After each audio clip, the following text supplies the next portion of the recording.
we're going to take a look at some applications of quadratic functions. So in other words, like word problems and kind of real life ways that you could use a quadratic function. One thing I want to make a note of is when we look at these quadratic functions, typically, and this is not for all quadratic functions ever, but for our purposes right now, typically our x value is going to be some measure of time, and our y value is going to be some measure of a height. So these problems might look at someone diving off a diving board or throwing something off a cliff or anything that's going to kind of make that parabola shape. Our word problems will also almost always be an upside down parabola too. So if you don't have the printout, I would pause real quick and at least like sketch this graph. I don't know that you need all the words there, but I would sketch the graph so we can talk about where we look at our parabolas to answer practical questions. So when you're ready, I'm going to jump in and kind of explain what each feature of the parabola tells us about a real world problem. So let's start with the vertex. For the vertex, so that highest point when they're oriented this way, there are two pieces of information that we get. So this is a maximum, and you're imagining kind of the path of something going through the air. So the x value, remember, is a time. That x value is going to tell you when the object is at the maximum height. The y value tells you actually how high was it at that time. And so visually that should make sense. The highest point, if we're asked about the maximum or the tallest or the highest, we're going to look at the maximum, which in this case is going to be at the vertex. Other important points, your y-intercept, so remember where you touch the y-axis, is going to tell you how high off the ground the object started, so at the very beginning. And the reason we consider this the beginning is that this whole region of our graph over here has negative x values. So that would be like talking about negative time, which is just something we don't really do. So we kind of disregard that section of our graph and really let it start right here where time is 0, or our x value is 0 right here. So that's where we consider our beginning or initial value, so how high it was when we started. The time there, of course, would always be 0, so we wouldn't really ask when did it start, because we know that's at the beginning when time is 0. It's worth mentioning while we're talking about those negative x values, we don't really care about this 0 or the x-intercept that's over here, because again, it's looking at a negative x value, so a negative time, and that's just not something that makes practical sense in most problems. The other big point that we might want to look at would be this 0 over here, or that x-intercept, and at that positive value, two different ways that we can kind of ask that question. So notice the height there, the y value would be 0. So that's answering when we hit the ground is one way to phrase that question. Or that x value could also tell you how long the object's in the air. Because think about it, when you hit the ground, that's giving you a time. And when you hit the ground, that's going to give you, because you started at 0 and then landed over here, that's going to also give you the total amount of time that the object was in the air. The other most general kind of question that you can get is referred to in this box over here. So it says, how high is the object after however many seconds? So it might say 1 second, 2 seconds, just whatever. We're going to take that value and substitute it into the equation to evaluate. So we can do that using a calculator, but that is going to be a substitution. If your graph is really clear, you might be able to pull that value from your graph, and I'll show you how to look at that on Desmos, but typically I think it's easier just to substitute that number in. So take as much information from this as you need. We're going to actually look at some problems. When we do these problems, because we need to look at the graph, we either want to graph them on a graphing calculator or on Desmos. So I'm going to use Desmos to show you these. Right now I've got 3 problems for you, and we're going to analyze what's going on in each of those.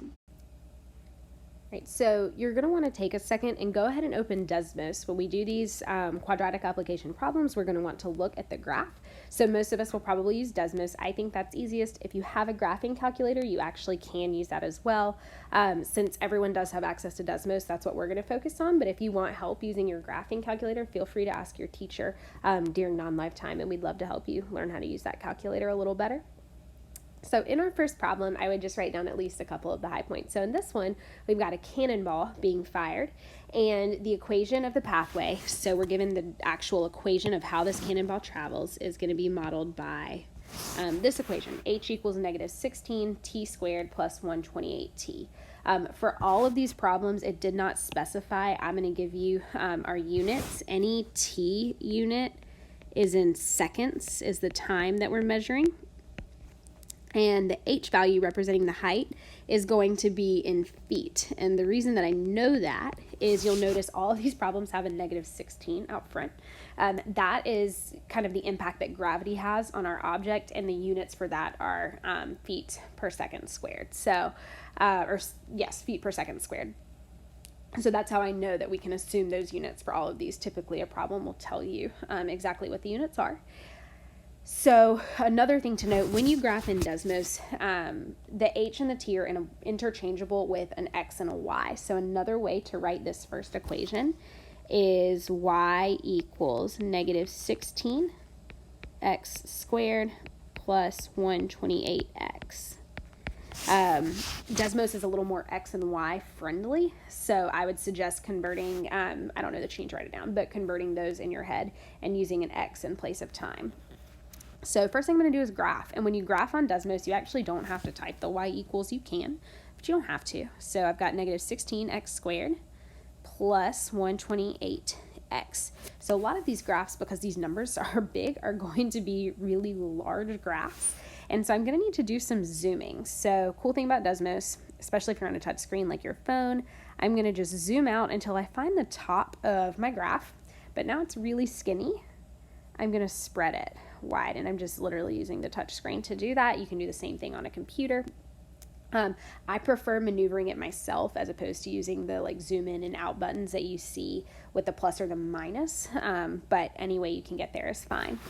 So let's jump in with some questions and where we need to look for the answers. So the first one asks about the maximum height. So maximum height, if we're given the path of this cannonball, is going to be up at the top at the vertex. Now remember, the x values here are giving us time, and the y values are giving us the actual height or distance. So in this case, if I want to know what the height was, I pull the y value from that ordered pair. I pull the 256 feet. So that is the highest that we're going to go into the air with this cannonball. And then part B is actually tied to that. It says at what time does it reach the maximum height? Well, that's the x value from that point. So 4 seconds is when the cannonball will be at the highest point that it ever hits. Part C asks us about when it's going to reach the ground. So imagine that cannonball is going up in the air, and then it falls back down. So I'm looking for that other x-intercept, or the 0, we call that sometimes. So I see that's 8 zeros. So think about the 8 is in seconds. So we're going to reach the ground at 8 seconds. And the 0 there should make sense because the height on the ground is 0.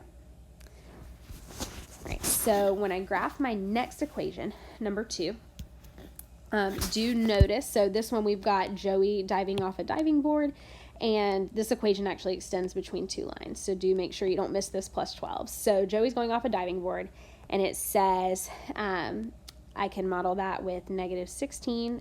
I'm going to use an x instead of t again because Desmos likes that better. Negative 16x squared plus 15x plus 12. So notice this graph is much, much smaller. Should make sense. This guy diving off a diving board's not going as high as a cannonball. One nice way to kind of reorient your graph is going to be to hit that home button, and the home button will take you back to a more normal zoom, and then you can maneuver from there. So I'm really going to just zoom up just a little bit and spread this out so I can see it a little better. So first question says, at what height does Joey jump off the diving board? So he starts out on the diving board. So look on your graph on the y-axis. That's his initial height. And think about it. It should be up in the air. He's up in the air somewhere above this pool. So at the very beginning on our y-intercept, he is 12 feet. So it's a 12-foot diving board.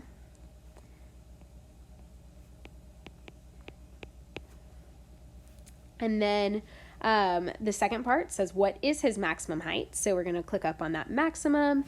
And this is going to be about 15.516 feet. So notice I picked the 15. I want the y value because it asks specifically what the height is. If it asks us when, then I would say the 0.469 seconds. So we have to be careful what the question is actually asking us. Part C asks for Joey's height at 1 second. Now I can try, if you like click on your graph and scroll around very carefully, you can actually see, like watch the numbers and try to get really close.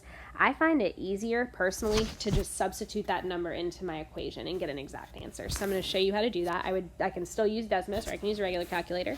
And I'm going to replace every x or t in my original equation with the time. So if this is 1 second, I'm going to type negative 16 times 1. So notice I replaced the x or the t from my original, the way it was written in the word problem, with a 1.